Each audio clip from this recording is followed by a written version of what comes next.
Infinity max polynomials చూద్దామంటే linear polynomials అంటే a x plus b అంటే ఒక ఎక్స్ ఉండేదాన్ని ఒక అన్నోన్ వేరియబుల్ సింగిల్గా ఉన్నదాన్ని లీనియర్ పాలినామియల్ అంటారు. క్వాడ్రాటిక్ ఇక్కడ ఎక్స్ పవర్ 1 ఉంటుంది.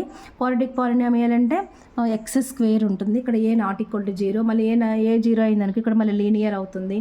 సో ఇక్కడ మళ్ళీ ఇక్కడ 0 అయిపోయింది అనుకోండి, ఇది జీరో పాలినామియల్ అవుతుంది, అంటే ఓన్లీ కాన్స్టెంటే ఉంటుంది.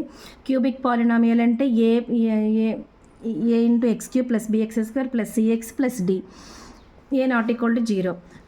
బై క్వాడ్రాటిక్ పాలినామియల్ అంటే a into x power 4 plus b x cube plus c x square plus d d x plus c, a not equal to 0. ఈరోజు మనము క్వాడ్రాటిక్ పాలినామియల్ గురించి తెలుసుకుందాం.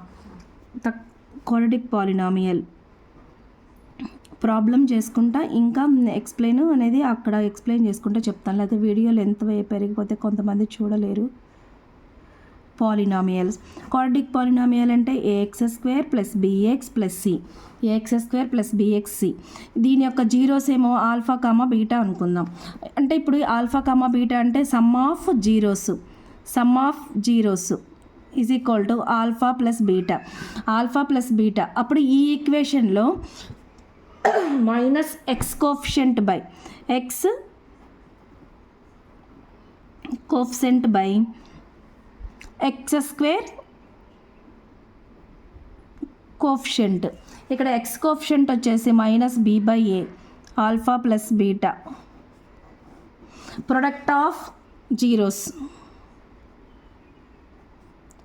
Of zeros alpha into beta. Constant term by constant అంటే ఇక్కడ ఈ ఈక్వేషన్లో constant ఏంటిది c, x coefficient అంటే బి, ఎక్స్ స్క్వేర్ కోఎఫిషియంట్ అంటే a. So constant term by x square coefficient c by A.